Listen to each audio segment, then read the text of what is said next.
শুধু একটা কথা বলতে চাই, খুব জরুরি কথা আমার কাছে মনে হয়েছে, যে আমরা যেন ৭১কে ভুলে না যাই। ১৯৭১ সাল, এটাকে যেন আমরা কখনো ভুলে না যাই। দুর্ভাগ্য আমাদের এখন কিছু কিছু বক্তব্য আসছে যে বিএনপি সংস্কার চায় না, নির্বাচন চায়। এই কথাটা সঠিক নয়। আমরা বারবার করে বলছি যে আমরা প্রয়োজনীয় সংস্কারটাকে শেষ করতে, ন্যূনতম যে সংস্কার প্রয়োজন একটা নির্বাচন করার জন্য, গ্রহণযোগ্য নির্বাচন করার জন্য, সেই সংস্কারটুকু করে আমরা নির্বাচনে যেতে চাই। আমরা নির্বাচনের কথা বলছি কেন?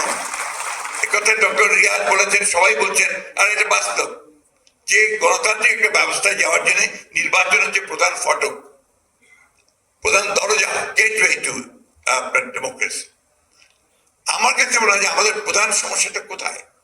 আমাদের প্রধান সমস্যা যে এই দেশে গণতান্ত্রিক চর্চাই হয়নি, এখানে সংস্কৃতি গড়ে ওঠেনি। কাঠামোটা যদি না থাকে, সেই কাঠামো না থাকলে আমরা ওপর থেকে শুধু চাপিয়ে দিই, আমরা দ্রুত কোনো কিছু করতে পারবো না।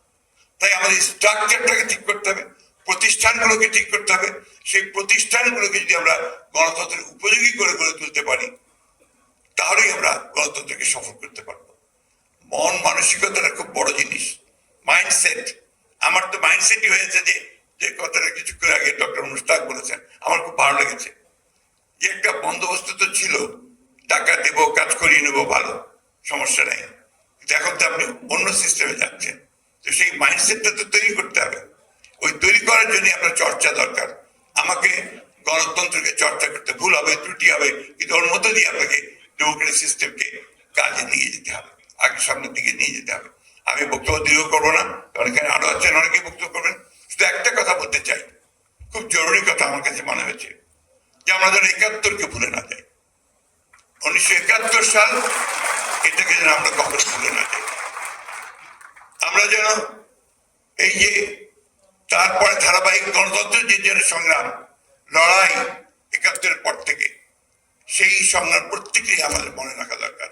এবং সেই লড়াইয়ের মধ্যে দিয়ে আজকে আমরা ছাত্রদের ত্যাগের মধ্য দিয়ে, তাদের আত্মত্যাগের মধ্যে দিয়ে আজকে আমরা এই জায়গায় এসে উপস্থিত।